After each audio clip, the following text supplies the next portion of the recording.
Security in RVs, and in this case, a camper van, is critical, especially for single females. I'm a single male, so that's less risk, but still a very real risk.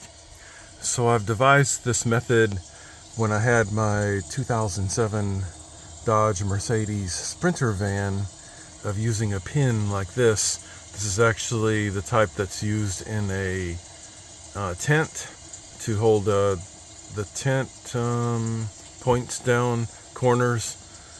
This is kind of flimsy for that purpose, but this is for really small tents.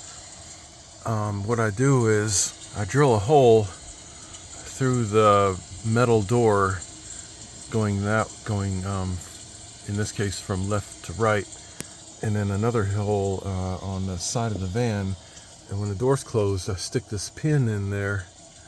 And so this is a virtually free and highly effective method to keep someone from entering the van when I'm inside, especially in the middle of the night sleeping. What they would normally do is possibly break this side window, open the door, and come in real quick. But if this pin is in there, they don't know that, and when they try to open the door, it just won't open. And so that's what the whole idea is. And I want to normally try to get the pin fulcrum down low here. So, but my drill bit, let's see, won't go quite that far. So I'm going to try maybe up here, which is also, let's see, I don't know if I should go ahead and custom order a longer bit so I can do it down there. I don't think it matters too much. Maybe there is an advantage of it being up high. The burglar can't see it so well. So maybe I'm going to try for somewhere right in the middle there. Now I have tinted windows, and so this drill sets up against there, so I don't want that. So I'm going to roll down the window so I don't scratch the tint. And we don't like drilling holes in our expensive RVs, and especially these Class Bs are extremely expensive when they're built out nice. But I do have experience doing this before with the junky Mercedes Sprinter, so I feel fairly confident this will be fine. I'm not sure what angle I should put this at. If I go too far of an angle inward, then it could come to open the hole up a little bit too far inwardly. So I want it to try to stay parallel with this metal here. Alright, I got the bit all the way through, but it's still not touching there, so I don't know where to drill the hole unless I get an even longer bit or some other. What I could do is run this through and then scratch the I can scratch here where I need to drill the hole, but I failed to try to stay parallel because it's quite a bit that way outwardly, which would be okay as long as it's not too far outwardly here. So let's see. So upon sticking it in and doing a little male magic, let's see what it looks like. Yep. Oh, that's great. Look, that's where you would want it, right there. That's a good location. Not too far that way, not too far this way. A little Goldilocks location. So I need to drill a hole there, and then I'll put rust proofing around the edges after deburring it, and that's all there is to it. I am running into a big problem where there's another piece of metal quickly behind there that is kind of curved and smooth, causing my drill bit to run to the outer edge, enlarging the hole.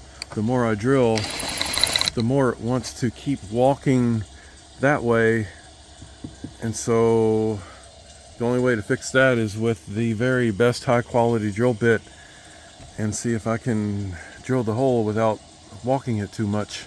I drilled a hole, but not in the direction, well, it seems to have something to do with that. Oh, because it keeps on going right through this weather channel. I don't know. This isn't coming out as well as I hoped.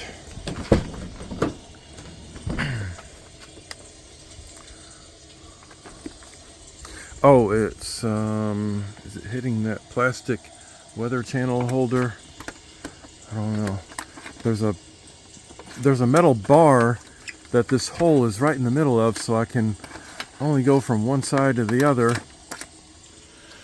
The only thing to do is try and see how it works when the door's closed for the first time. Let's see what happens.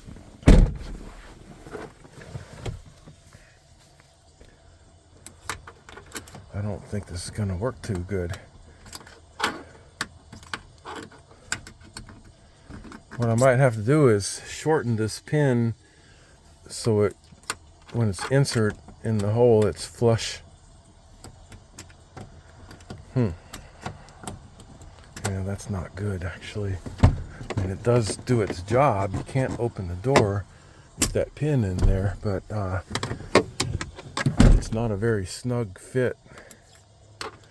So this is the way this kind of stuff works.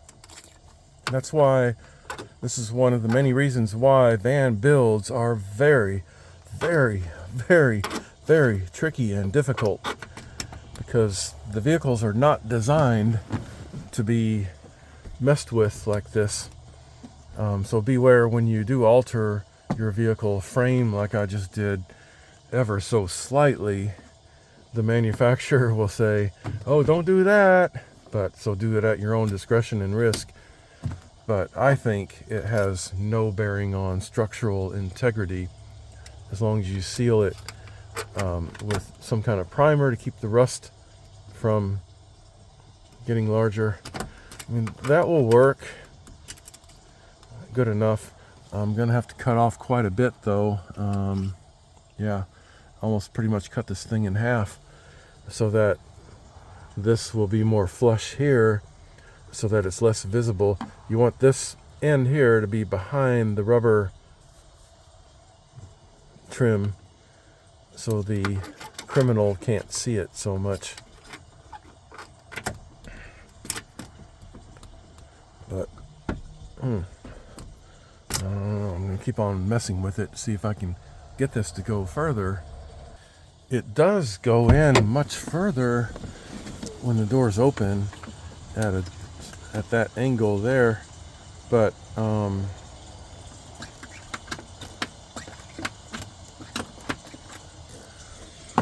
what I could do is take a risk. I can try to widen this hole here, which, as I said, should be fine structural integrity, and just rust proof the edge. So here you can see I made it bigger by pulling it inwardly, which is something I wanted to try to avoid, but when I rust proof it and paint it white again, it should be okay. Ideally there would be a rubber grommet, but these holes are too small for practically a rubber grommet, I think. I don't know, I'll go check my toolkit to see if I have rubber grommets that tiny. Enlarging the middle hole still didn't help at all, because I think this bar would have to be bent. It would have to be kind of curved, which I could try that, but then I risk not being able to go through at all. So this is not working as easy as it did with the Mercedes Sprinter. Okay, I found out what the problem is not this hole, but it's not that hole either, but the one behind it. There is a piece of metal behind it.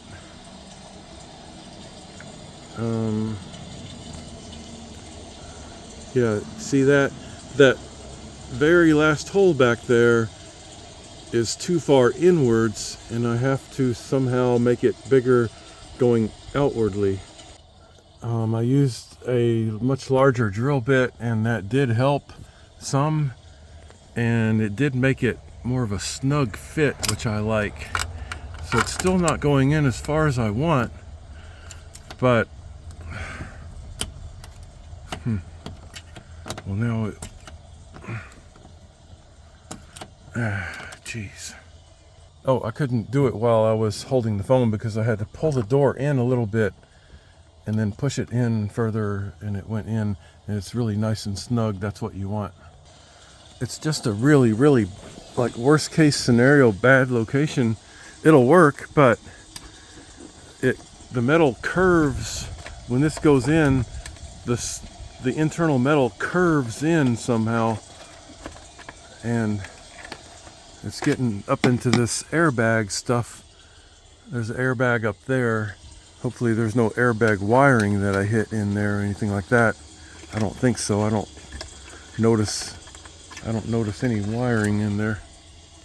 So this hole's getting so big now, I'm going to go ahead and make it round so I can put a rubber grommet on it there. So with a rubber grommet, I don't have to worry about rust proofing and deburring so much.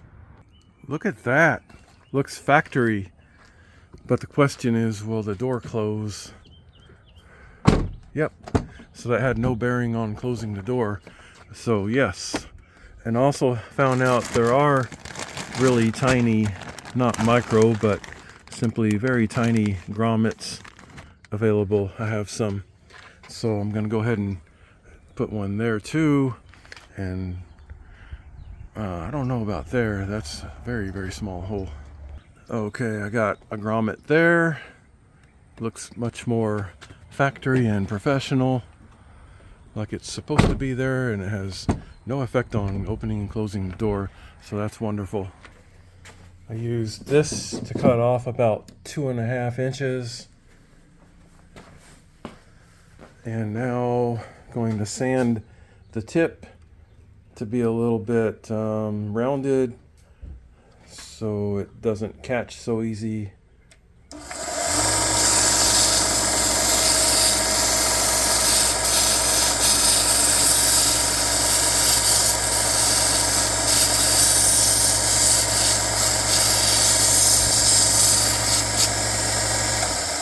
So it doesn't snag on the metal so much.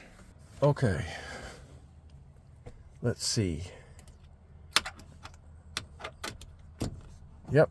Oh yeah, perfect. Easy. Well, that was 5 times more drama than I expected, but I do really like the result. That's a really nice snug fit. If somebody broke the window and then they try to open the door, there's just no way.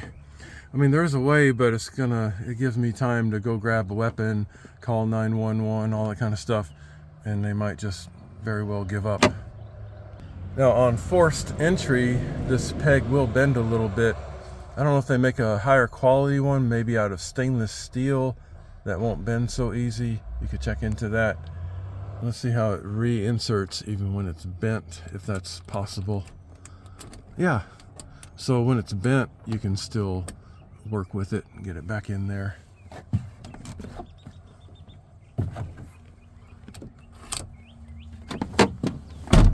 I think. Now, let me try again because the door was slightly open at that time. I tried to insert it when it was bent. It's harder to figure out where the hole is now that the end is not straight. The whole thing's not straight. Yeah, just turn it a little bit and it'll go in bent. I might want to shorten it even just a tiny bit more. I don't know. Try to make that less visible. So let's say somebody broke the glass. They try to open the door. They probably can't figure out why it won't open. They might just get real frustrated and leave. They might think I'm on the other end fighting them. It could be the reason for all this, so that could really scare them. So what do you think about this device? I'm not for sure if I invented it or I got the idea from somebody else. I think I came up with it, but I'm not for sure, because it's been probably about 7 years ago or so when I first did this. I brought this to you without trying to sell anything, so if you could just like and subscribe and leave comments.